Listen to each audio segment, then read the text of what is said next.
Right, good morning and welcome to Blabbing for Britain. And good morning, John. Good morning, Stephen. Thank you. Yeah, it's a good day. The sun is shining. It's a bit cold. There's still frost on the lawn. So it's cold outside but warm inside, which is good. We don't have much sun, I'm afraid. Yeah, we'll send you some up then. It's going to go gradually from the south right up to the Midlands and then up to the north. We always hope. Although we've had rumours this weekend of -10 at night, which doesn't sound too good. But there you go. There you go. Right. Okay. Well, what's been happening this week? There seems to be Twitter announced its results, didn't it? And they weren't what everybody expects them to be. The major thing was that the number of Twitter users has gone down, and we've got Kelvin joining us. Morning, Kelvin. Good morning. Number of Twitter users in the last quarter stayed static, went down, but their income went up. Anyway, as a result of that, the stock market have started selling the shares. But I mean, 330 million. It's not as if they don't have an audience to go for. I mean, there are 1.5 billion Facebook users. So they're nowhere near saturation points, not as if it's going to continue dropping. And as the statement said from the current CEO, they are a news medium more than anything else. And that's the way they see themselves. What are your thoughts, Kelvin? The way I read it was silly. It's no new accounts. Of course, there's been new accounts.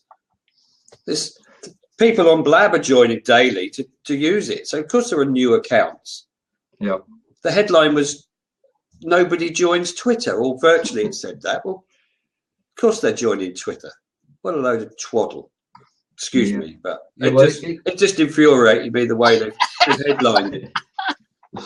Well, we can sense from the activity on here and on Twitter that there are no problems. The problems are being concocted to make a story, because I mean, LinkedIn lost 40% of their share. Yeah, well, right? on the LinkedIn thing, I read this morning I'm in a photography group on LinkedIn, and the administrator has hinted that LinkedIn is almost about to collapse and go down the pan. I don't know how true that is, but that was from one of the administrators who does the group. He says the pressures and the hoops they have to jump through to be administrator are getting more and more, and their stock price is fallen, and he said that he didn't think it would last much longer. Well, nothing's impossible, but the people who are on LinkedIn, the businesses are on LinkedIn, enjoy it. Yeah. You know, if I was speaking to Marcus Kauke the other week, and he was extolling the virtues of being on LinkedIn, not just for getting your own profile out there, but for doing research. He said if you've got a company that you're supplying to, what you should do is go on there and you find out their sister companies, you find out their shareholders, you find out everything you can about them, and go after the business. So it is in active use virtually every day, isn't it? Oh yeah, it's in use. But the guy was saying that for some reason, because they changed it recently, didn't they? The structure and things, the things are happening, and basically he was just hinting that the company LinkedIn were going down the tube, and that it would all just finish. There would be no LinkedIn. Well, from a personal point of view, but I don't know whether that's correct. But that's just what. Yeah. If I can find the stuff he wrote, it's probably too long to put in the. Right. Okay. I'll perhaps message it to you. But he was pretty fed up with running the particular group, and all the pressures that he was being put under. Yeah. The administrators of the particular group. Was a sign that they were struggling financially and in the boardroom or whoever runs it. I don't know. Interesting. Good morning, Stephen. Morning, how are you? It's nice and cold here as well in good old Stoke-on-Trent, just to get to the weather with the weather announcement. The weather announcements, yeah, it's important. Start each one off with a weather announcement, I reckon. With regard to Twitter, there was discussion in the press and media about the changing of the algorithm, the potential for changing the Twitter algorithm. Yep. It's not a sort of first come or last, most recent post at the top of your feed, going to one of these marvelous algorithmic feeds. Yes. Serious about that. But we have a notification for all Twitter users. Yeah, the day it was leaked, they denied it. And the CEO came out and said, no, we're not going to do that at all. And it arrived on people's feeds yesterday. So it does exist, but at the moment, to see it, you first of all, you go to your settings and you've got to opt in. So it's not going to happen. You're not going to wake up one morning, look at your Twitter feed on the Twitter app and say, where's that come from? We've got time to switch it on, and when we switch it on, as we say, we'll be seeing what Twitter thinks we should see, or the things you've missed since you were last on, from the people you're following, probably, and possibly there's obviously an opportunity there to put some sponsored tweets in as well, see what they do with that. But apparently, reading last night, it's starting to roll out now. You've got to switch it on, and again, to get people used to it, and then after 12 weeks it will switch itself on. So a lot of rumours going on about that. Yeah, Kelvin, come say, show me the best tweets first. Yeah, come back, Kelvin. Right, okay. That's interesting. Now, another story that started yesterday, which is an interesting story, is there's a company called VTech who are based in Hong Kong. I've been going donkey's years, and if you go around your Toys R Us, you'll see a host of electronic products which they manufacture, which are for children to get into computing. And in recent years, they've been linked to the internet, to is it Kids Online, which is VTech's own network. And unfortunately, VTech were hacked last November. Now, we all know that there isn't a single site on the internet that isn't vulnerable to a hack, but this led to an SQL injection, and potentially the names of 4.5 million children and 2.5 million adults and 6.5 million children were actually leaked out. Now, if normally what happens with that, I mean, companies that we've dealt with have said, okay, hands up, it's our fault, we'll do greater protection in the future. But VTech have taken a totally different tack, and they've now turned around and said to parents, I'm going to read this verbatim so that we don't get taken off the air. You acknowledge, when parents sign up now, you acknowledge and agree that you assume full responsibility for your use of the site and any software or firmware downloaded. You acknowledge and agree that any information you send or received during your use of the site may not be secure and may be intercepted or later acquired by unauthorized parties. You acknowledge and agree that you use your site, your use of the site and any software or firmware download is at your own risk. Now, that's quite a mouthful to take in, but basically that's clause 7, I believe, in the terms and conditions. All right, okay. The other day, and it's an amazing example, isn't it, of utter stupidity. You cannot offer a product. I'll bring along cable. Maybe or liability, for goodness sake. Yeah, it's absolutely, it is against it. They say that every other site is saying the same, but it's not true, is it? I don't. No. I can see them wanting to dissolve any liability, but surely you've got to provide basic. By law, you've got to protect. Yeah, you've got to protect people's information under law, data protection and stuff like that, and for such highly sensitive information. There was another thing I saw about webcams looking at after children.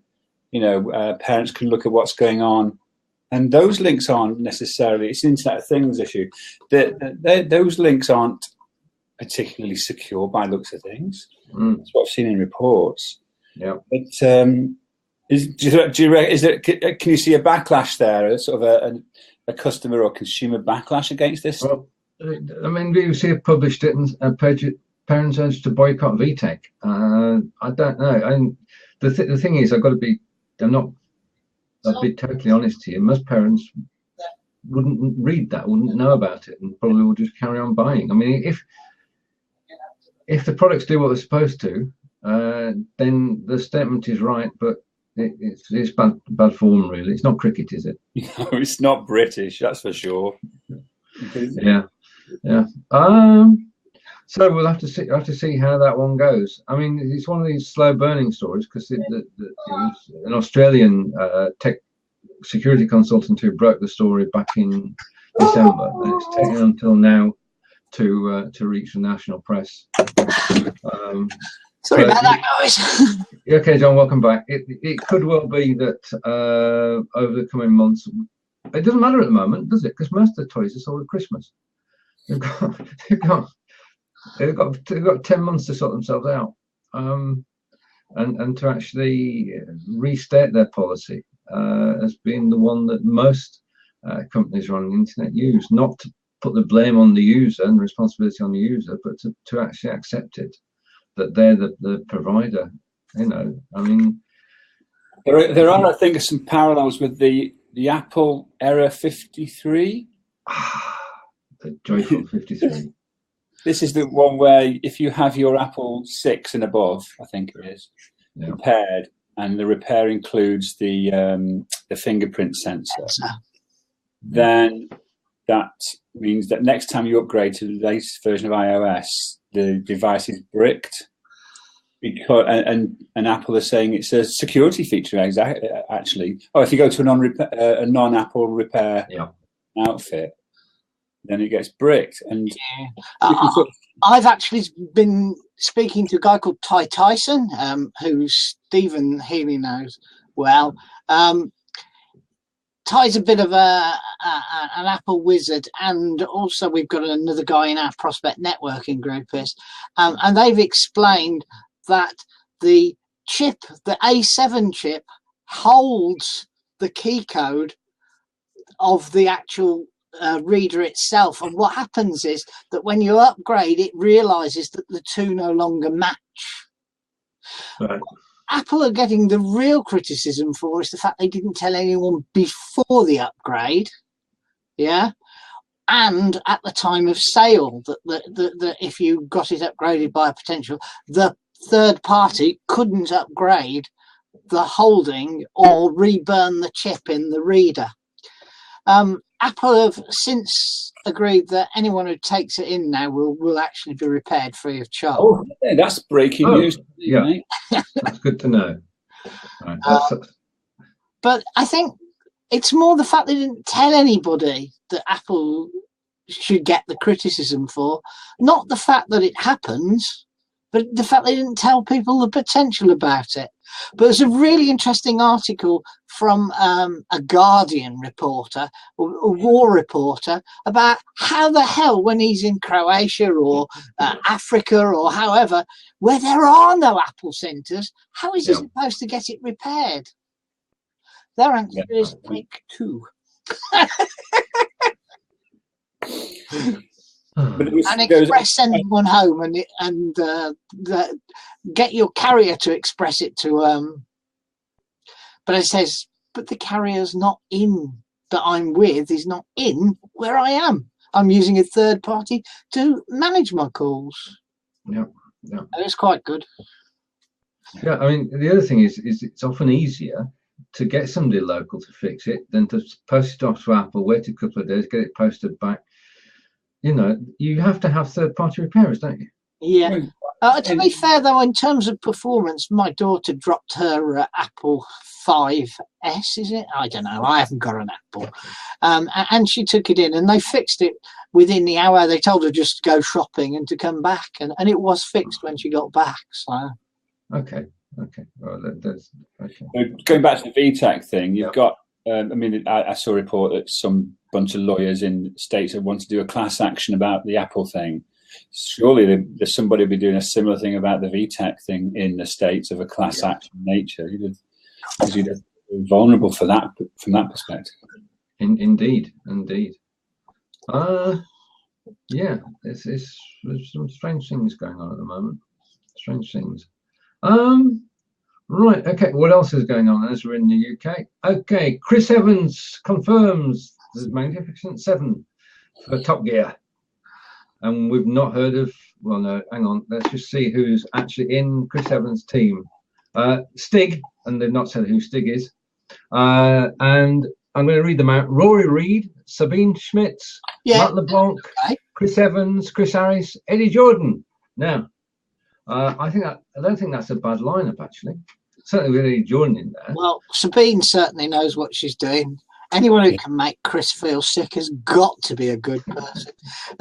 She's the one that beat Clarkson in his Jaguar with the Ford Transit van around the race course in the Nürburgring. That's the word on it. Yeah.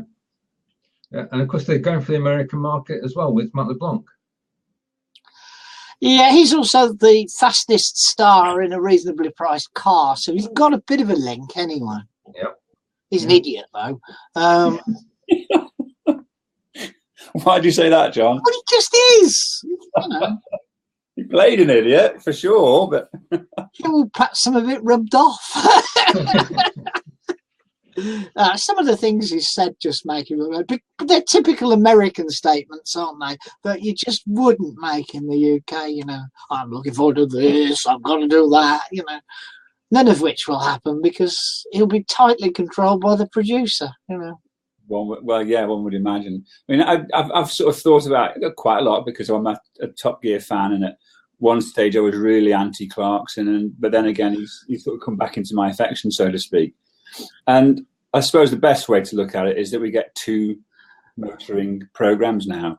You know, one with the guys, and then the new Top. Yeah, but you've got to be on Amazon's what's it service, haven't you? Yeah, that's true. But luckily, my fiance is, and so we get all our stuff from Amazon posted for free. And as a bonus, we get Amazon's TV stuff, and there's some bloody good original content on there. I'm an iPlayer watcher rather than a live TV watcher. So Here's my the BBC one. Yeah. My vote for Netflix. I have never seen Netflix. I've never loaded it up or anything. You can get a free month's trial, can't you? Give it a go. Well, Netflix is part of the package on Virgin Media, but I've never. The thing is, I don't watch the telly. I just don't watch the telly except when I'm eating my tea. You know, for some reason, I like watching the telly out the corner of my eye. But there's a new way of watching TV that Kevin and Sarah introduced me to, and that's box sets. Oh, yes. And it's not. It's new. It was new to me. It's not as new to everybody else. And the thing is, if you're watching a series, then you've got to wait a week for the next episode. Yeah. So that means you've lost a bit of. But with the box set, and certainly with Netflix and with the Apple offering as well, you can watch a whole series. So you can watch 2 or 3 episodes at one time, and you watch it at your own pace. I mean, we're starting watching again The Sopranos, which is one of the most excellent series ever, along there with The Wire. Oh, right, okay, yeah. Mine's still in the box, Steve. Stephen and I won these. Yep, we did. Yeah, he's at least fixed these up. It's only a good 18 months. Isn't it at least, Stevens? Yeah, the new Apple TV's out now. Yep. Sorry to tell you that. So if you can win one of those, it might be worth looking into. No, but I don't think the thing we won them from's around these days. Well, the people are around. The website's not. It was connect.me, which was a brilliant idea, but it totally went in the wrong direction. They ran out of money. Yeah, so there you go. Box sets and just on the box set thing, John. Sorry, Stephen. Yep. Biggest thing for avid TV watchers will be, well, it's 2 things. There's Game of Thrones coming out soon, but more important for me and us is that the House of Cards on Netflix House of Cards. Is that Yeah. right? Yeah, the Kevin Spacey thing.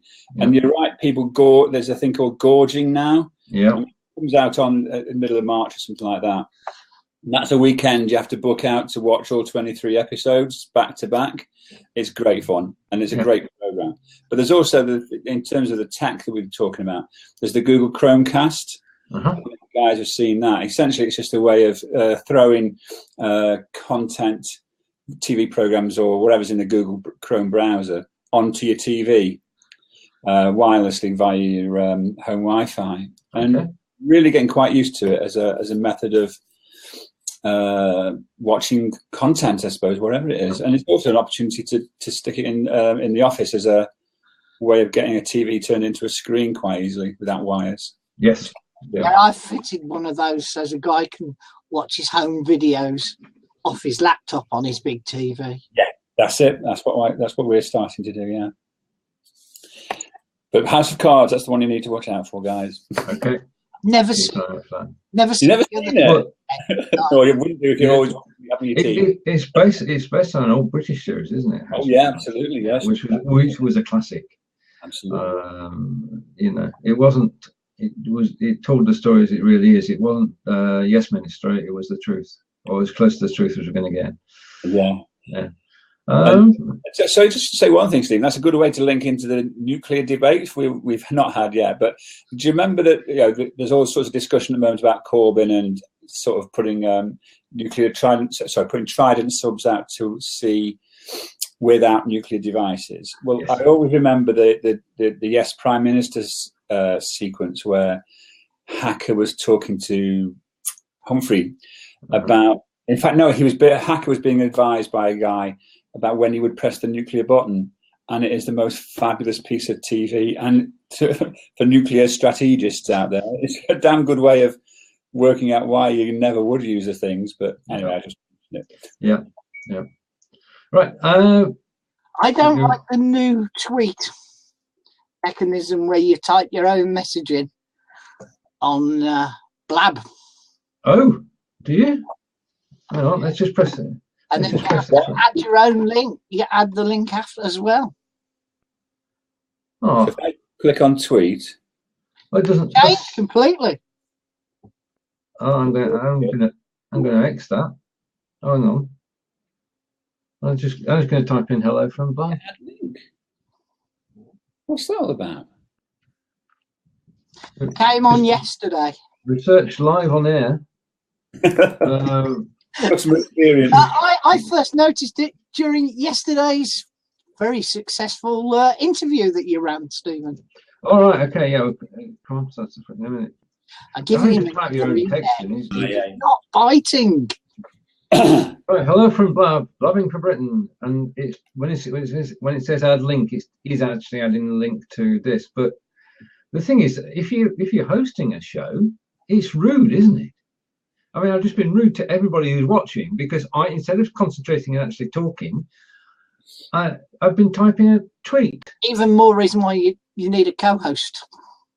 That's true, but the thing is, I can't make you a co-host today. But this is I didn't say anything last night, and the reason, but one of the reasons I asked you in was that I couldn't see. I can't, and I still can't see. I can't see the right-hand side of the screen.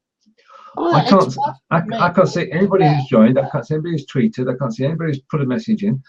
Hopefully, monitoring those. Yeah, I know, but I was totally lost last night. If you type it, just to everybody who's watching, we're having our usual chat about Blab. If you press /Q with a question, then I will see it because it will come out to the other side of the screen. And as we've all just found out, Stephen, John and I, the tweet. Stephen can't see that, but Sergeant TS. I know, just seen it. It's not grumpy. Asking fellas, just embrace our glorious inabilities. We're normally in good spirits on a Thursday morning because it's nearly weekend. We don't have a problem. We're not grumpy by any stretch of the imagination. I think we're really positive. Yeah, indeed. If anyone wants to join us on camera, then you're more than welcome to do so. We'll in fact stop recording in about quarter of an hour's time, and if you want to come in while we're off air, again, you're welcome to join in. This is a show where it's just to get everyone used to Blab, because it's here and it's here to stay. I'd love to be able to post a link actually, but I can't because I can't see the right-hand side of the screen, so it makes it a bit difficult. I can't drop it into nowhere.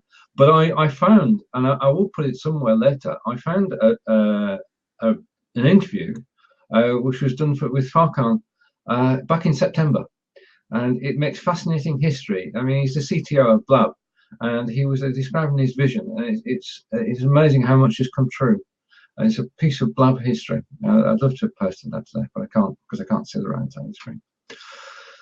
Yeah, right. Okay, so I gave you an in, Stephen, and you didn't bite. Stephen had a brilliant interview on Blab last night with the customer experience vice president of Kotap. I did. It was. Thank you. A short recap then. I'm going to go back to the beginning. Kotap is a enterprise messaging system which incorporates text, video, a whole range of file transfer, and it's for business. It's the WhatsApp for business, and basically it began Yammer. If you all remember Yammer, and on Yammer is business messaging and sharing, but you've all got to have the same email address. So the problem, or same email extent, which means that you can't network with other people. You can only network with people within your own company. But Yammer was sold to Microsoft. So they went from being a small team working together, creating this wonderful Yammer, to working for Microsoft and being part of a larger team. And they decided after a while, after a year of doing that, that wasn't the place they wanted to be. They decided that they wanted to create an application which would be fast, super fast, along the style of WhatsApp, but for business. And that's how Kotap came about. And I heard about it through Mr. Thomas Power and Bob Barker, who got in touch with Kotap in January and actually flew out there to San Francisco this week and spent a couple of days. And as a result of that going well, I was able to grab an interview with Brian Murray last night. And for 40 minutes, he just told us all about Kotap. The YouTube video will be up there, so the replay is on here. I know that it went well because the number of replays that is just going up there minute by minute. And it was interesting. It's the second time I've interviewed somebody on a technical product. The first one I did was Relay with Craig Carpenter, and but last night's was really enjoyable. And I can recommend you go and take a look at the replay if you want to know more about Kotap. I did it basically because I love Kotap. I've given up Facebook Messenger, apart from people who haven't clicked over to Kotap yet. And I think it is the way to go. Joining is easy. You just need your email address, and they then send you a full character security code or like a PIN number. That's it. No link into Facebook, no link into Twitter, no link into anything else. This is for your business, and you can, using it, you can chat with anybody in your address book. You can phone anybody in your address book. You can video chat with anybody in your address book, and you can also video chat in groups. So it's group conferencing. But instead of on the group conferencing side, normally people have to remember a long code and dial into some godforsaken long number as well. You just press a button, and instantly everybody is in the phone conference or the video conference. That's beautiful. What I like about it, and I think Stephen does too, whether you're using the Windows app, the phone app, Android, Apple, Linux, whatever, they all look 100% identical. Yeah, and the interface is just so simple. And it's two columns, and the left-hand column serves as the directory or a list of groups or a list of people, and the right-hand is the chat. And then you've got two icons top right-hand side for video and phone, and 4 more icons bottom left. That's it. It's all driven by 6 icons. And it works in a browser as well. Yeah. In fact, I've got mine switched on at the moment. I've taken notifications off. That's the other beauty of it, that it is cross-company. Yammer was within the company, and CoTap is cross-company. And so that once you put your address book in there, you can arrange chats with customers, suppliers, anybody, in addition to your networking friends. And it really works very well for business. I'm looking for Michelle Harris will write a blog about it soon. And then, Kelvin's posted what he thinks is the link that you're unable to post. Thank you. Team Blab, what does Blab want to be when it grows up? What does Blab want to be when it grows up? Who's the question from? No, Kelvin is posting. Yeah. The thing he thinks you wanted to post but can't because you can't see. Oh, right. Okay. Right, That's very Kelvin, thank you. Says, https://blabim team-blab- what does -blab- want -to-b when it grows up, basically. All right. Okay. He thinks he's shared it with the rest of us, and we'll all have a look later, I hope. Brilliant. Yeah. So CoTap is one to watch. I mean, what floored me, I mean, you know, when you see a product, and I saw the product, and I've seen it in conjunction with 800 of Thomas Power's group of people, and you think, okay, this is a wonderful little app. I can see where I can use this. I can replace Facebook Messenger. I don't need WhatsApp. I don't need my phone. I don't need long, you know, a whole thing. A lot of things become easier. And then they turn around, and I said to him, "Can you tell us a bit about your customers?" I was thinking of Hyatt, and he turned around and said, "Well, one of our customers is global and has 200,000 employees." I went, "What?"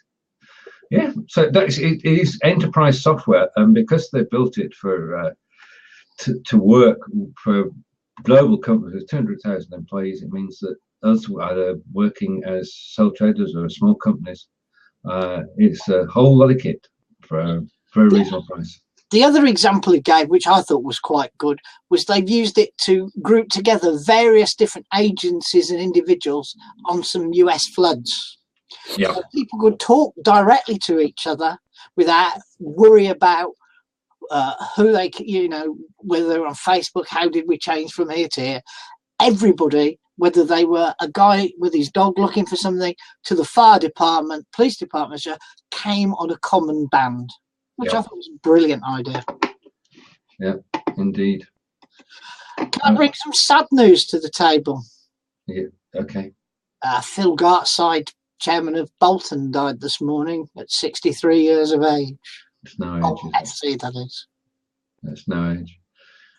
Yeah, I mean, over the years, I mean, when Sam was there, he and Sam made a fantastic team. Mr. Allardyce.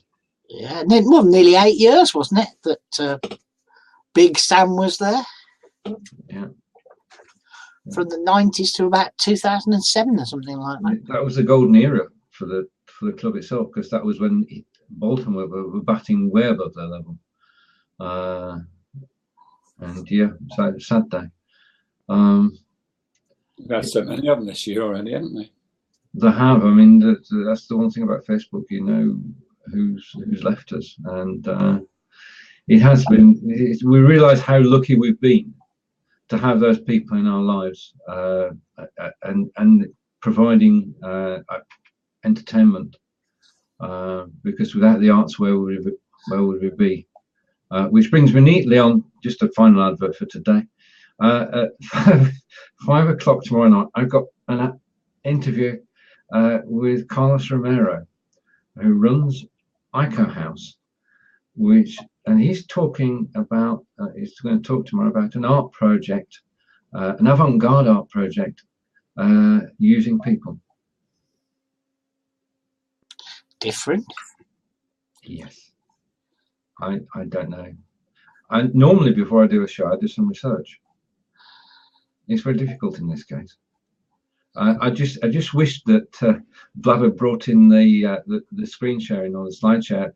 Then he could bring something along with him to actually show the art, because it's very difficult to talk about art when you can't actually see it. I mean, we can obviously hop off to his Ico House website, but I can't prepare for it, so it's going to be it's going to be something else. 5 o'clock tomorrow night on Blab, and it's Carlos and his daughter is joining us too. Did you say ICO House, Stephen? Yeah, IKOHAUS. Got it. Thanks. That should be a fascinating session because John and I know Carlos from two places. We met him on Empire Cred, and he was on our first ever Blab, wasn't he? Right. Yeah. He's the DJ, and he was playing the music, and he came into one of our first Blabs. So there you are.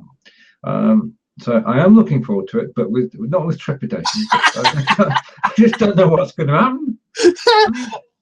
Put a pencil in my hand and I can't draw. Ask me for singing, I'm tone deaf. So it's going to be a very interesting experience for a non-artist. Yeah. Right, I can close we've spoken about VTech, so I can close that tab. We've spoken about Chris Evans, I can close that tab. I want to talk about IP. Okay, off you go. 882482482107, but intellectual property. Okay. As Stephen knows, and Stephen, that's the top Stephen, not the bottom Stephen. It's very complicated with two Stephens. It tackles my brain hard. Last night, Solar Hill Business Club, which Stephen's also been and given a talk to, we had the intellectual property office in, and I thought, oh my God, this is going to be boring. And I actually said to Celia, I can't be bothered to go. But I'd committed to lend the projector for them to project up on the screen. It's one of the best bloody talks I've been to in absolutely ages. Right. A guy called Christopher Smith. Yeah. Poor fella, travels the country. He came to us yesterday. He'd been in Cambridge the day before. The day before that, he'd been in Southampton, although he lives down Southampton way. And tomorrow he's in Derby talking, Castle Donington. And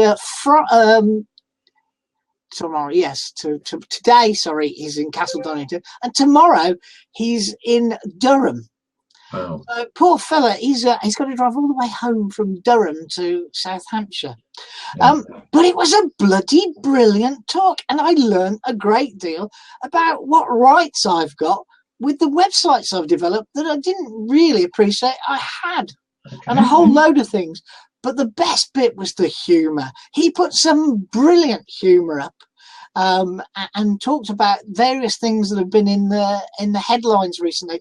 Do you all remember the young kid and the recently there was a young lad and his dad who'd photographed, and the horse was sort of laughing over their shoulder, and there was a big dispute about, this woman, it was a horse and she wanted half the £2,000 prize. Yeah. Well, he went through and explained and asked us various questions. What did we think?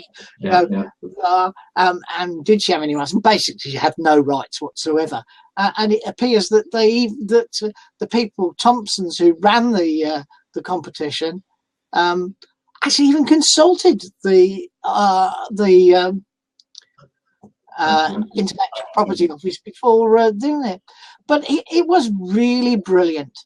So if anybody on here has a group they'd like to talk to, they are amazingly good. We were only tiny. There was only 7 of us last night. We're only 21 in membership anyway. They knew there was only going to be a small number of people there, but they were quite happy to come out and turn up. So if anybody's interested, it's christopher.smith@ipo.gov.uk. And they'll turn up to more or less anywhere and give a brilliant show. And we all left with nice pamphlets and all sorts of stuff. Right. And I have to say, government office, government employee, bloody great he was. Not your typical stereotype. I actually contacted the IPO about a year ago. We were trying to do some trademarking. And I just called them up because, you can go to a patent attorney and you can go to a lawyer and spend a bloody fortune. But I just called them up and got a load of advice, as you say, John, for free. And it was most helpful. They helped me to sort of fashion the trademark application. And that was, again, a government organisation helping business, which is they guarantee to answer the phone with a human within 30 seconds of it ringing. It's actually stated on their documentation. The person might not be able to help you immediately, but will, if they can't, they will guarantee someone will ring you back within 4 hours. They were brilliant, honestly, absolutely brilliant. So yes, I had a pleasant surprise last night. And what did you actually find out about your websites that has got you so well, I've got more rights.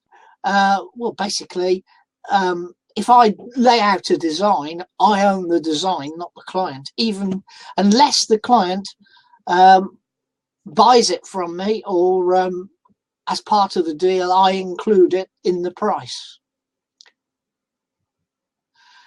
Where it's of interest, and this is him talking to us, because there were 3 of the 7 web developers that were there last night.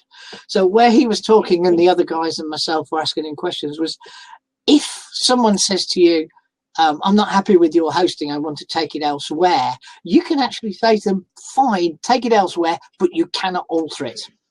Right, yeah. So it's got to be taken intact.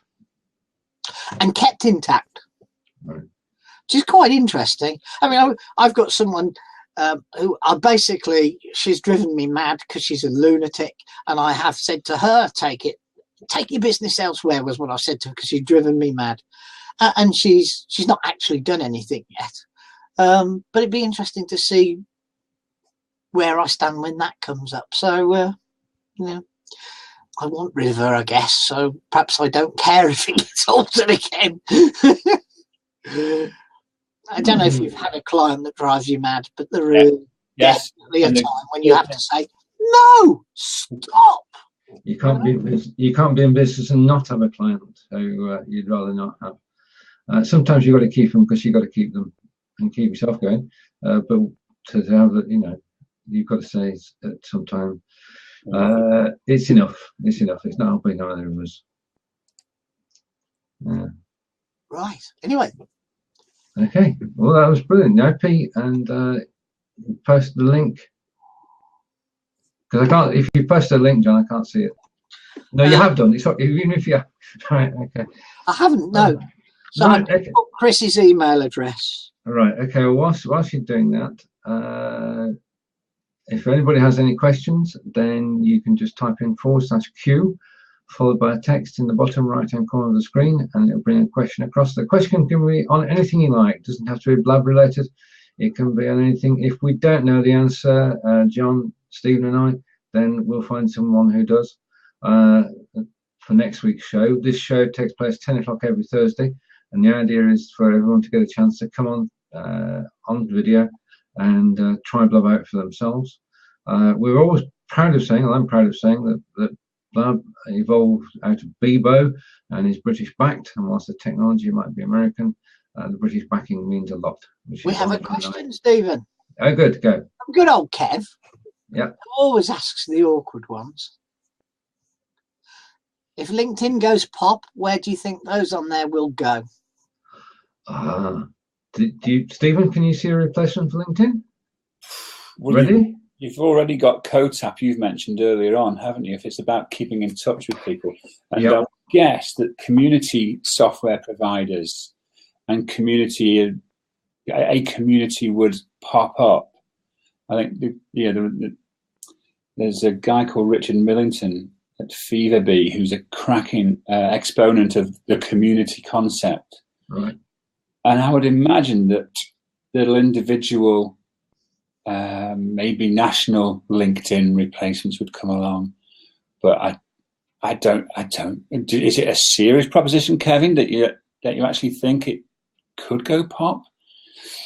It would be one of the biggest stories of the decade. It would, yeah. It would be huge. The amount of time that people have got invested over there, and money they've got invested. I mean, I don't know where they are, and they're. No, I mean, I don't even think we should say words out loud about it. Well, there isn't anybody. There isn't a comparable site of that size anywhere that we know outside China. We've got to say that because we don't know what's actually inside China. Kevin's saying, well, it happened to Academy. Right, okay. Perhaps they'll all join Linton's new thing. I don't know what it's called this week. It seems to change its name fairly regularly. Sun Tzu is not a replacement for LinkedIn. Sun Tzu was a community, and it came out of Academy. Right, okay. And the most successful community that came out of the Academy is prospect networking. Let's be really honest. Thank you. Thank you, John. Yeah, it is. That did come directly out of Academy, and we just celebrated 6 years as a group together, and that's quite. And that's on for Lower Stephen with the P. That's on Facebook. And if you ask Stephen nicely on Facebook, he'll let you join. Yeah, prospect networking. Just knock on the door. It's a fantastic group. We've all stayed together. The mix is there's about 200 people who got to know each other 2006, 2008, and have stayed together for 10 years. And then over time, people have heard about us and joined us. And the beauty of it is, the prospect, I'm just the gatekeeper. I just let people in or kick them out. Letting people in is a pleasure, and I do that regularly. Kicking people out, I only do very occasionally because we don't have any rules in the group. We have one guiding principle, and that's respect. And that stays within the group. We can argue until we're blue in the face, providing we play the man. Don't play. So play the ball, not the man. I nearly got that wrong. But the beauty of prospect is that it centers around people helping people, and people will put up a question, and you get an answer straight away from somebody who knows. We've got that many different 15 answers. Really? Yeah, that's true. The atmosphere is just people helping people, and that's where it's the number one place where I go to, Stephen.